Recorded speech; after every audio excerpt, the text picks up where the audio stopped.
mas em conjunto, porque nós somos interdependentes, é a revolução da consciência. E nunca nós tivemos uma crise tão séria de caráter. Não sei se observam isso. Isso é facilmente constatável quando você nota que a vida está valendo para algumas pessoas muito pouco. Ou porque não hesitam em tirá-la do seu semelhante, ou porque não sabem o que fazer com a própria vida, ou porque estamos destruindo a vida no planeta. Deveríamos ser os anticorpos desse planeta, e nós estamos nos comportando como um vírus letal. Então, por que os valores eternos em tempos modernos? Porque são valores imutáveis. E sendo alicerces da consciência, eles são denominador comum a todas as filosofias, culturas e religiões do mundo. E por que eles são eternos? Porque eles são valores do espírito. Então você vai dizer, se são valores do espírito, então como nós humanos falíveis e vivendo nessa selva do salve-se quem puder, como é que nós vamos viver esses valores? É possível vivê-los? A que ética eles pertencem? Bom, ética vem do grego ethos, que você tem duas versões sobre ethos. Você tem estábulo, onde se abrigavam os animais, e você tem o refúgio, ou seja, essa caixinha de joias interior que nós temos, onde nós guardamos quem realmente somos, a nossa verdadeira identidade. Não importa se você é crente ou ateu, não importa se você escolheu uma religião ou não, é da condição humana a espiritualidade. Você vai dizer, mas fulano é ateu. Não importa, isso não quer dizer que ele não tem espírito. E espírito, se você quer usar como uma linguagem não religiosa, é a nossa capacidade de transcender. E transcender ao quê, principalmente? Aos nossos defeitos. Transcender aos nossos padrões de crença, a uma herança, talvez, de memória celular, que esteja fazendo com que nós nos dirijamos para caminhos não desejáveis, ou que estejam atrapalhando a nossa evolução, quer material, quer espiritual. A condição do espírito, quando você fala em valores eternos, tem o seguinte chamado: a espiritualidade não é uma coisa fora de você. A espiritualidade é aquilo que você carrega em seu coração, nessa caixinha de joias que eu me referi anteriormente, e que permite que você seja parceiro de Deus. Não acredita em Deus? Parceiro do universo. Nós não estamos sendo parceiros do universo quando nós não damos prioridade à vida. Todos nós temos um nascimento sagrado. Por quê? Porque nós nascemos, e estamos desvalorizando tanto a vida, como eu disse há pouco, nós nos esquecemos que nascemos da generosidade de uma estrela, que foi a estrela Sol, que grávida de energia explodiu, e ao explodir lançou no vazio infinitas possibilidades de vida. Dentre essas possibilidades que se concretizaram, não estão só os planetas, os astros, estamos nós. A nossa composição química é a mesma dela. Por quê? Como é que nós podemos desvalorizar a vida quando nós somos filhos de uma estrela e essencialmente cósmicos? Divinos, se você quiser utilizar como a física quântica chama hoje aquilo que as religiões chamam de Deus, de consciência pré-existente, que eternamente se expande e que sempre existiu e existirá. Como que você pode desvalorizar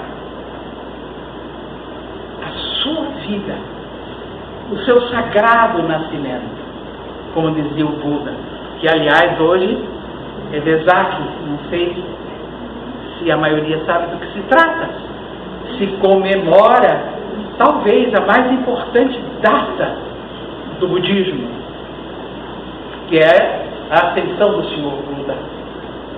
Quando o Buda Maitreya, que é o Buda universal, ele vem para reunir a todos em nome da consciência. Portanto, os valores eternos, quando despertos, faz com que você compatibilize o seu corpo físico, o seu corpo emocional, o seu corpo mental e o seu corpo espiritual. Por que ela está falando corpo? Dimensões.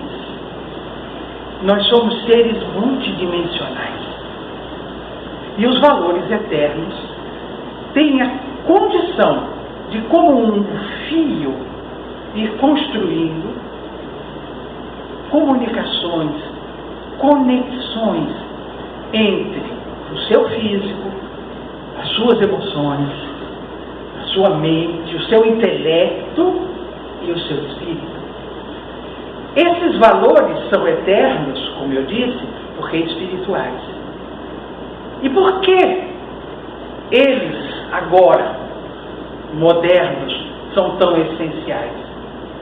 Porque eles nos remetem para aquilo que nós temos de diferencial do resto da criação. A capacidade de nos transformarmos e de sermos responsáveis. Responsabilidade. O que é que essa palavra quer dizer? A capacidade, a habilidade de responder por. Em toda a criação, só nós somos capazes de responder por nós mesmos, pelos nossos atos, pelo que nós pensamos, falamos e fazemos.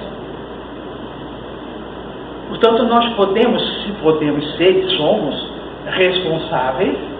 Temos essa dádiva, que para muitos é um peso, é comum. Eu sou professora, e sou professora universitária na PUC São Paulo, também na Unipaz.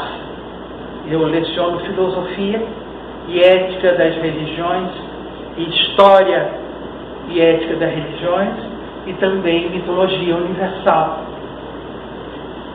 E eu costumo dizer para os meus alunos, não diga nunca que essa realidade não dá. A realidade não é essa. A realidade que você está detectando é a realidade que está se apresentando. Isso não significa que você não possa mudá-la. Uma vez um aluno disse assim para mim, mas às vezes o peso é muito grande. Eu não vou ter condições de sustentar. Eu sou pequeno para sustentar um peso tão grande. Eu disse, você pensa que é pequeno. Você não é. Se você fosse pequeno, se você não tivesse importância, a natureza não tinha tido esse trabalho extraordinário de construir você. Nem o cosmos se preocuparia em fazer de você um parceiro. Verdade ou não? Então o que está faltando exatamente para nos transformarmos, em vez de vírus letal, como nós estamos nos comportando com o nosso planeta, e fazendo com que soframos da doença mais terrível, que é a falta de amor? Por que somos violentos? Porque nos distanciamos do ser amoroso que somos. Quando a estrela-sol explodiu, como é que os planetas foram feitos? Como é que a vida surgiu? Como que os planetas foram inseminados com vida? Por colaboração, não foi por disputa. Nós criamos, há 400 anos atrás, o quê? Uma educação que formou pessoas não para colaborar, mas para disputar. Nós formamos pessoas que entendiam que a vida era uma arena e que nessa arena o semelhante era seu adversário a priori, que a ideia de ou ele ou eu. Quando nós dois juntos é que vamos construir realmente aquilo que é melhor para todos. Portanto, essa educação que nos conduz para a separatividade, que foi o alicerce do pensamento newtoniano de que o universo estava terminado, estava feito, e que baseou, inclusive, a economia do mundo, achando que era possível se prever que chegaria um momento, já que o universo estava pronto, chegaria um momento em que você produzindo, você seria o agente de uma economia igualitária. O que aconteceu? Você coisificou o pensamento humano numa educação monodirecionada, você fragmentou o conhecimento e tirou do ser humano a capacidade de pensar, de refletir. Porque é quando você reflete que você percebe a importância que tem. Como é que nós vamos valorizar a vida, como eu dizia no início, quanto estamos desvalorizando ela, se você não reconhece que o que te faz humano não é apenas a tua forma humana, a tua capacidade de ser responsável, a tua capacidade de fazer parcerias, são características humanas. Mas o que te faz basicamente humano? O amor. Ela disse o amor. O que te faz basicamente humano? Só a Heloísa vai falar? Você. Mas veja, a vida é consciente. Hoje, nós sabemos, a física quântica prova, a biologia, através do Rupert Sheldrake, já mostrou isso. Tudo que existe e é manifestado tem um quantum, ou seja, uma partícula infinitesimal de consciência. E vou lhe provar. O que faz, por exemplo, o feijão, quando você pega a semente e faz um buraquinho, coloca e cobre com a terra? Quem disse a ele que ele tem que fazer um esforço muito grande, se dividir em dois, permitir que saia dele quem realmente ele é, a sua função, rasgue a resistência da terra e vire alimento? Quem que disse isso para ele? A consciência dele. Exatamente. Quem é que disse, por exemplo, para uma trepadeira que nos encanta quando floresce, que ela tem que se enrolar e ir em direção à luz? Ninguém disse. Não é? Tudo que que existe, está vivo e manifesto, tem a sua partícula infinitesimal de consciência. Nós, com essa educação separatista, que separou homem de mulher, filosofia de tecnologia, e tirou Deus do mundo, essa educação diz que não, que você, a sua consciência é a sua razão. Ora, a consciência não se localiza no cérebro. Quantas pessoas dizem assim, eu tenho consciência, põe a mão na consciência, como se fosse possível. Como é que vai na consciência? Isso não existe. A nossa consciência, e se você aceita o que diz a ciência, que você tem cromossomas de memória, que as suas células têm o registro de tudo o que você já foi, desde que você explodiu como manifestação de vida no parto cósmico da estrela Sol. Você faz tudo isso dentro de você. Como não valorizar isso? Nós confundimos valor com preço. Quem é que quer me dizer qual é a diferença entre valor e preço? Mas vamos raciocinar em termos de preço, é algo objetivo. Não é? A costureira, você deu um tecido para ela, ela avaliou o que ela vai gastar de luz, o tempo dela, o ajudante que ela vai pagar, a linha, não é? E ela disse, bom, com isso eu tenho X de margem que vai me dar lucro e vai permitir que eu continue sendo costureira. O valor não, o valor é subjetivo. E o valor tem uma conotação sagrada. Por exemplo, imagina que sua mãe deu a você, ou sua avó, enfim, alguém que você ama muito, deu a você uma correntinha, ou com uma medalhinha, ou com, enfim, um gentil. Não quer dizer que esse preço que ela pagou seja alto, obrigatoriamente. Mas para você, ele tem um valor inestimável. Não é?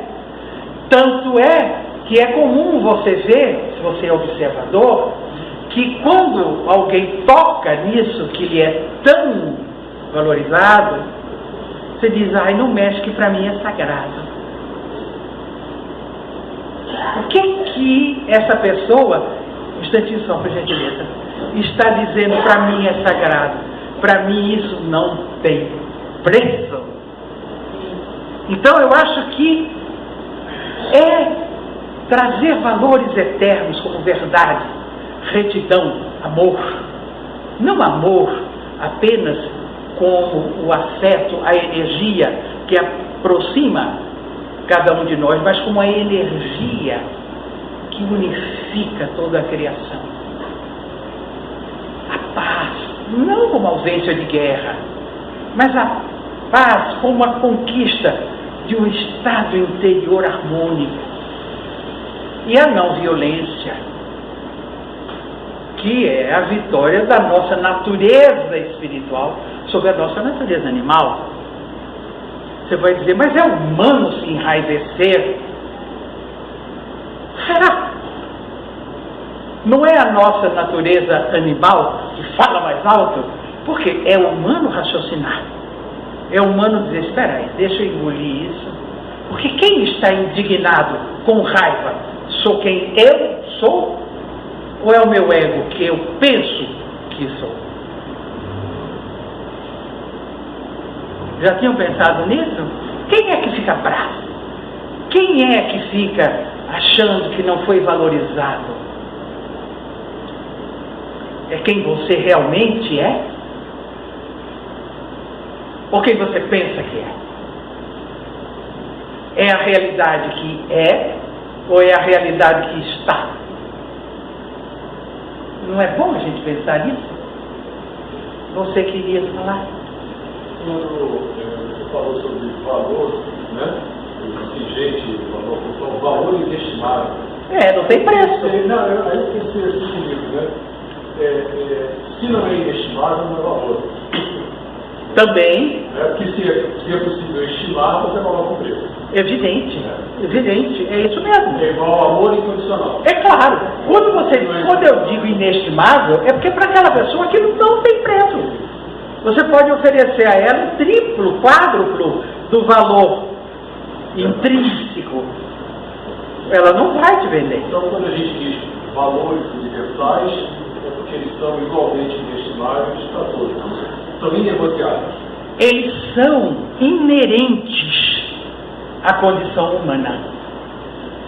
Veja, desses valores universais pertinentes ao espírito, é que nascem todas as éticas e todos os valores éticos. Os valores morais são outra coisa. Os valores morais são valores acordados por uma sociedade. Na realidade, o que acontecia na Grécia Antiga? Você tinha a ágora, a praça, e era ali que aquelas comunidades chegavam a um consenso de que aquilo era moralmente adequado ou não. Mas toda a ética e toda a moral, ela se origina desses valores universais, eternos, porque enraizados na condição humana. Entende o que eu quero te dizer? Então, na realidade, todas as éticas, e são várias, e códigos morais, derivam disso. Tenham consciência plena as diferentes sociedades, ou não. Mas quando você cria um código moral de conduta, você sabe o quanto ele é variável, né? Aqui você pode sair de short, um decote enorme pela rua e moralmente tudo bem. Experimente fazer isso no Islã para você ver. Né? Vai fazer isso no Iraque, no Irã, né? Ou vai fazer isso na Índia, na China. Eles estão certos e nós errados, ou vice-versa? Não. São códigos morais diferentes. E éticas diferentes também.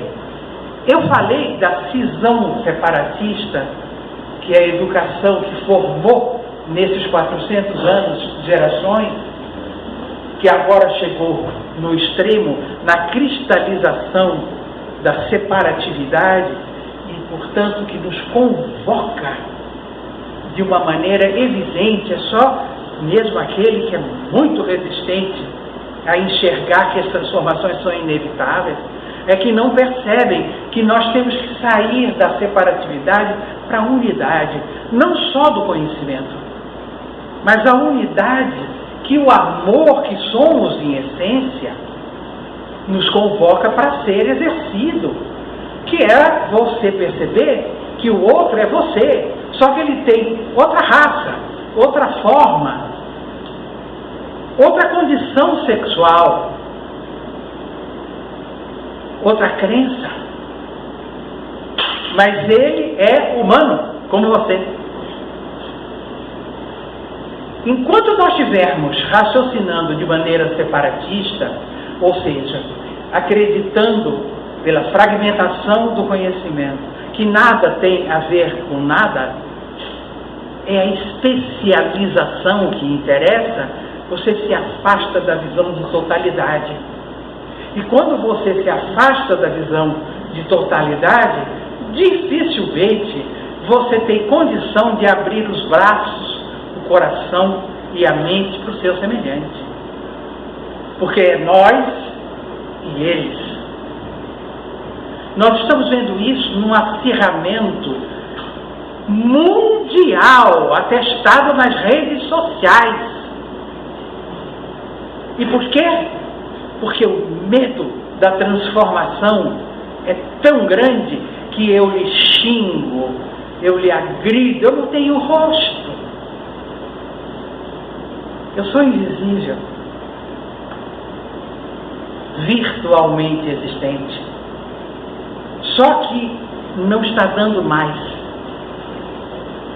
para sustentarmos uma convivência humana baseada na agressão, baseada na exclusão. Isso não está fazendo ninguém feliz. Ou está?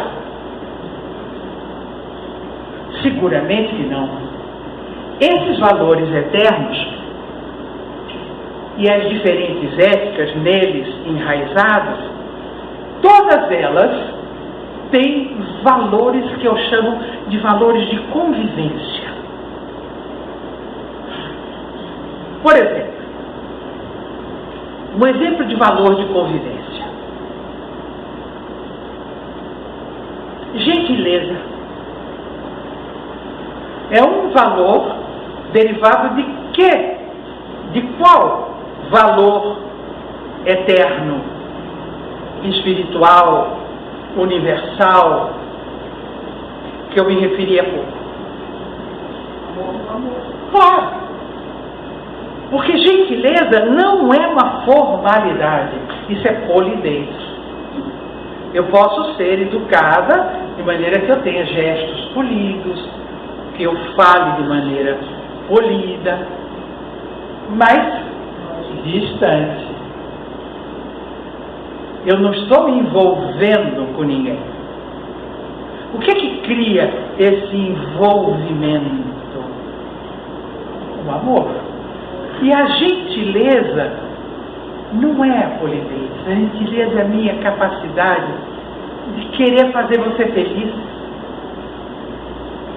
de perceber que naquele momento um sorriso ia valer a pena para você. Faz toda a diferença, como está dizendo aqui uma das nossas companheiras. E por que faz toda a diferença? Porque eu disse para outra pessoa, quando eu sorrio para ela, eu te reconheço. Eu sei que você é um ser precioso, porque você é humana. Ninguém dá aula de valores humanos, mas você os pratica. E ao praticá-los, você desperta no outro a consciência de que ele é depositário desses valores. Por que ninguém dá aula de valores humanos? Porque somos todos aprendizes da nossa humanidade. Porque é no esplendor de nossa humanidade que o nosso divino se manifesta. Quando eu digo divino aqui, os não religiosos não se assustem. Eu digo divino como esse princípio cósmico do qual somos originários. Que você pode chamar de Deus, de consciência pré-existente, como chama a física quântica, ou de mente universal, como dizem os Rosa Cruz. Enfim, você escolhe. Nós temos necessidade de nominar, de qualificar mesmo o inominável e o inqualificável, não é? Tanto é que nós costumamos atribuir virtudes e valores que não são seus, são seus.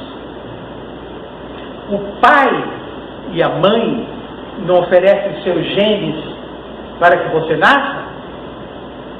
Então, o cosmos, essa consciência universal, também.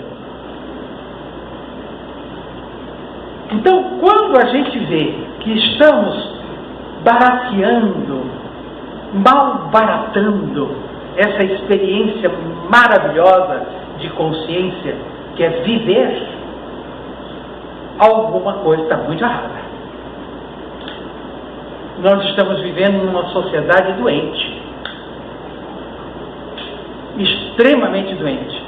E eu não estou me referindo à sociedade carioca, paulista, pernambucana ou baiana ou brasileira. Estou me referindo à sociedade universal. Essa doença só pode ser curada pelo despertar consciente desses valores eternos, para que você possa praticá-los na vida moderna. Você vai dizer, mas tem gente que não pensa assim. Tem. Claro. Vamos respeitá-los, vamos ouvi-los. Do que eles têm medo? De si mesmos. Nós temos um medo enorme do nosso próprio brilho. Eu digo para os meus alunos, nós estamos precisando de brilho. Nós somos estrelas. Por que a gente tem medo dos nossos próprios talentos? Porque eles nos chamam às salas. Eles nos chamam para exercer a nossa humanidade. É muito mais fácil se queixar. É muito mais fácil se depreciar. Ah, quem sou eu? Quem você é? Quem é você? Você que tem que saber. Não é para mim que você vai ter que perguntar. Essa proximidade, outra vez, da filosofia e da tecnologia vai ser o pulo do gato. Ora, eu dizia que vivemos uma sociedade muito doente, uma sociedade planetária muito doente. E não só, como se evidencia nas redes sociais, mas uma sociedade doente porque não tem liderança. O que é o líder? É aquele que, pelos seus valores morais, éticos e princípios universais, desses valores eternos, ele é o quê? Ele exemplifica o anseio da totalidade. Nós vivemos uma sociedade planetária sem liderança, com heróis e ídolos. Alguns heróis do cotidiano que a gente deve render as nossas homenagens, porque um camarada que acorda às 3 horas da manhã, enfrenta um trem para suar, para fazer talvez o que ele não goste, mas para voltar para casa, dever cumprido, é um herói. Esses heróis você tem, mas você tem muito mais ídolos. E ídolos têm pés de barro. Uma sociedade que não valoriza seus heróis, que não conhece a sua história e que não tem líderes, ela fica à deriva. Eu dizia para uma pessoa que me abraçou, eu disse, tudo bem? Ela me disse assim, está uma confusão. Aí eu falei, então isso significa que uma nova ordem vai surgir. O que é? O que quer dizer caos?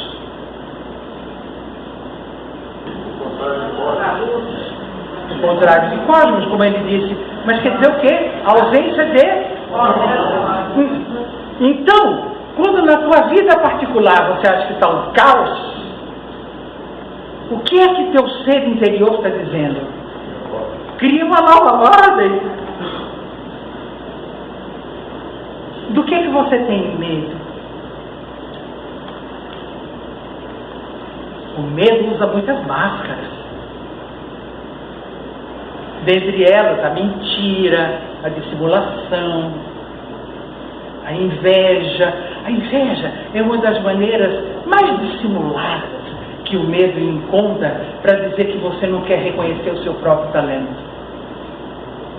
Como você não olha, um instantinho só por gentileza, quando você não olha para si mesmo, não reconhece as suas virtudes e não olha para a sua sombra, reconhecendo os seus defeitos e tenta iluminar essa sombra, praticando suas virtudes, quando você não faz isso, Você quer ser o outro. Como você não pode ser, você tem inveja dele. E você já é muito mais talentosa, mais talentoso. Mas como você tem medo do seu próprio talento, eu quero ser ela, eu quero ser ele. Como eu não posso ser, eu quero que ela dance. Ou não? Não é? O medo tem muitas máscaras. Ele é dissimulado. Ele tem um aspecto que faz dele nosso aliado. Por exemplo, você não vai fazer bilu-bilu no queixo do tigre nem de uma naja, né, filho? Você tem medo. O medo, ele é teu aliado na preservação da vida. Mas ele tem muitas máscaras, embora ele tenha alguns aspectos que são inerentes à condição humana. O medo de ficar sozinha, o medo da solidão. Esse é um medo de não ser capaz. Será que eu dou conta? Mineiro gosta muito de fazer isso. Eu dei muitos anos, 15 anos, aulas na Fundação de Educação em Uberaba. Ele nem sabe. Esse é o chamado medo pé no breque. É aquele que não quer que você evolua. Entendeu?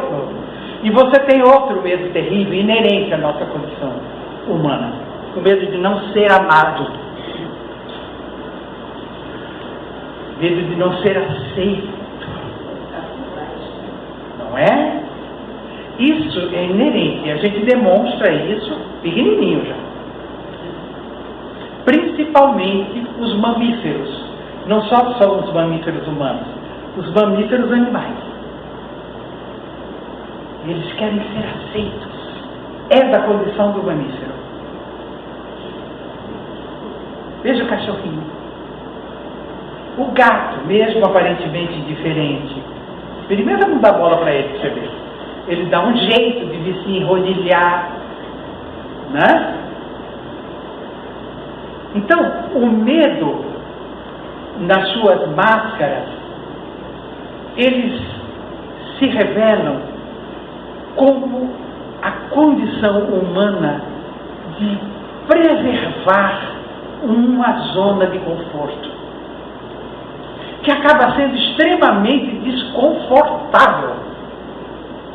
Aí você vira o quê? Um mal-humorado, um irritado, um amargo. Quando eu estou dizendo no masculino, eu não estou dizendo que o feminino não aconteça, né? Pelo amor de Deus. Foi só para generalizar.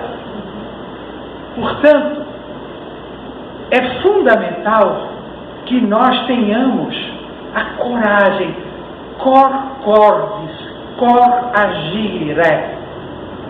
agir com o coração. Cuidado, porque geralmente as pessoas falam que agir com o coração é ser bobo. Aí diz assim, todo mundo passa perna em mim, todo mundo me engana, eu sou só coração. Eu sou tonto, é outra coisa. E por que eu sou tonto? Porque eu não conheço o meu valor, eu não conheço as minhas virtudes, os meus talentos. Eu prefiro agir como o outro espera que eu haja. Corresponder a uma imagem que fazem de mim. E não assumir a responsabilidade por quem eu realmente sou. Que isso é agir com o coração. O que é agir com o coração se não discernimento? É outro aprendizado que esses valores eternos nos impõem nesses tempos modernos. Por quê? Por que eu digo que é o discernimento? Porque tudo que eu pense, se passa pelo filtro do meu coração, você pode estar certa que ele vai, através das minhas palavras e das minhas ações, externar aquilo que eu sou capaz. Isso você não precisa ter cultura. Você não precisa ser nenhum luminar. Você pode ser até uma biblioteca ambulante, mas você ser uma pessoa desprovida dessa condição de pensar, sentir e externar pelo filtro do coração o que você pensa. Olha, verdade, enquanto valor eterno, ela não tem definição. Ela simplesmente é. E se revela como consciência em toda a criação. Enquanto valor humano é aquilo que você é e que você expressa através das suas palavras, dos seus sentimentos, das suas ações. A verdade é como um diamante. Quanto mais facetas ela tenha, mais ela brilha. Por isso é altamente nocivo o pensamento de que eu tenho a minha verdade. Que isso? Ninguém tem verdade. Todos nós somos verdade. É diferente. Filosoficamente, em última instância, a verdade é a origem de tudo. Que os religiosos dizem Deus, os não religiosos, o princípio harmônico universal, de onde tudo provém. Não importa. Se você precisa definir, tudo bem. Defina. Mas a verdade é isso. É aquilo que eu sou e que eu expresso. Porque quando a gente mente, a gente acha que está enganando o outro, né? Mas não está, não. Porque o sentimento que você passa com a mentira, ele percebeu.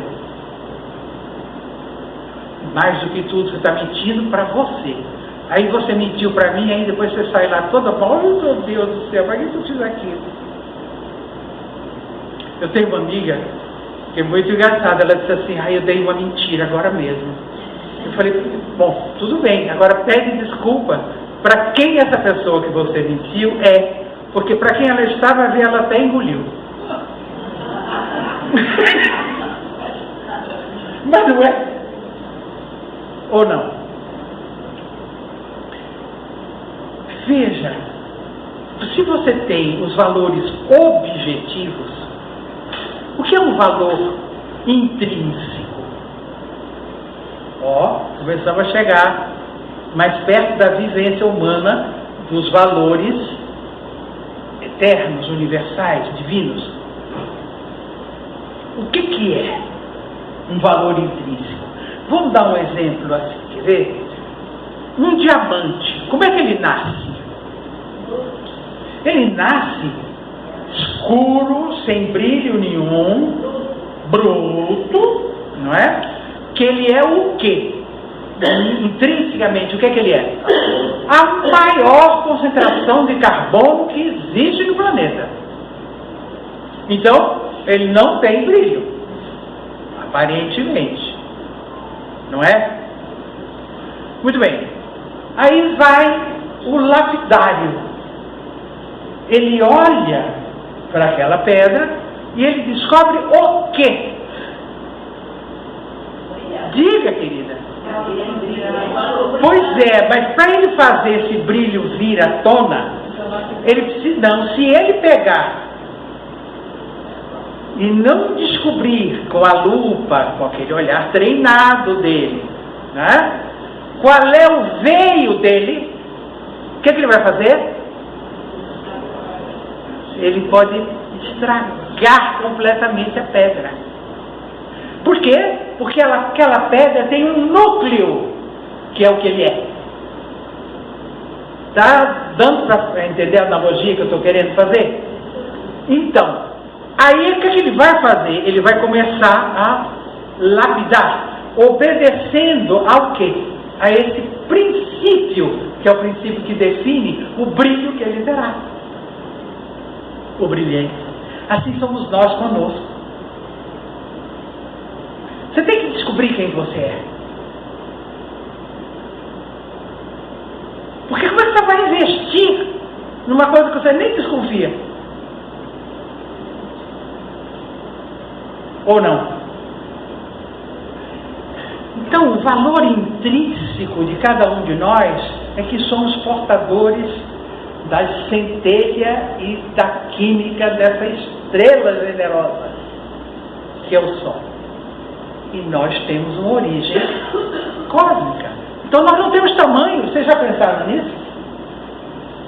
Se o universo, ao contrário do que Newton pensava, tinha começo, meio e fim, e hoje nós sabemos, como sabia a mitologia hindu, que chama de Brahman, né? Aquele que se expande, e nós sabemos que o universo se expande, achava-se que ele tinha retração. Hoje já sabe-se que não, que ele se expande ad infinitum.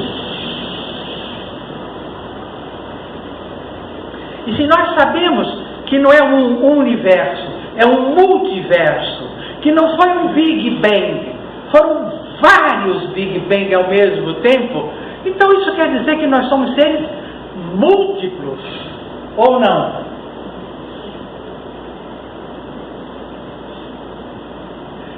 E o valor subjetivo é aquilo que é importante para você, que talvez não seja mais no decorrer da vida. Vamos dar um exemplo.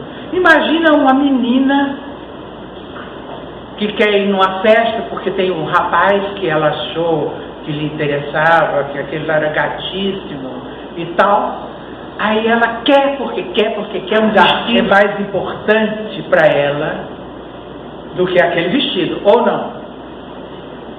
Tanto é que ela faz um drama, uma coisa terrível. Se a mãe disser, não posso comprar agora, ela é a mais infeliz das criaturas, né? Muito bem, o tempo passa, ela não daria nunca o valor que ela deu com 15 anos. Bom, se bem que tem gente que chega aos 60 ainda fazendo isso. Então precisa urgentemente crescer.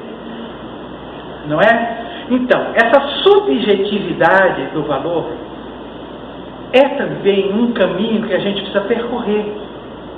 Por quê? Porque a gente dá muito valor àquilo que não tem. O famoso ditado da sabedoria popular, uma tempestade num pingo d'água, né? Quem que nos fez uma vez na vida o seu sangue amargo por causa de nada? Não é? Porque, na verdade, nós somos aprendizes de nós mesmos. Então, nessa jornada de aprendizado sobre nós mesmos, é que você tem a importância de saber o que é objetivo, o que é subjetivo e o que é intrínseco. Se não, você é alguém que menospreza o seu poder de escolhas. E se você menospreza seu poder de escolhas, você não pode se valorizar. Ou não? Porque eu vou sempre achar que aquela minha escolha foi a vida, foi o destino, foi a minha mãe, foi o meu patrão, foi o meu colega de trabalho. Me fez escolher errado e olha aí, me danei. Nunca sou eu a responsável. Eu acho que na vivência consciente desses valores universais é muito, muito essencial que você elimine a palavra culpa e troque por responsabilidade. Porque culpa e medo, olha, é um freio no seu desenvolvimento humano que eu vou te contar. Não é brincadeira. Você imobiliza, e a história mostra isso politicamente, o quanto o medo e a culpa são responsáveis pelo comodismo humano.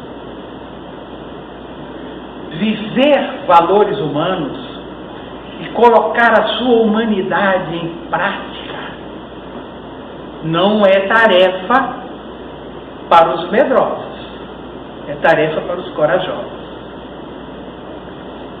E a deusa da vitória sorri para os corajosos, como dizia Saibá.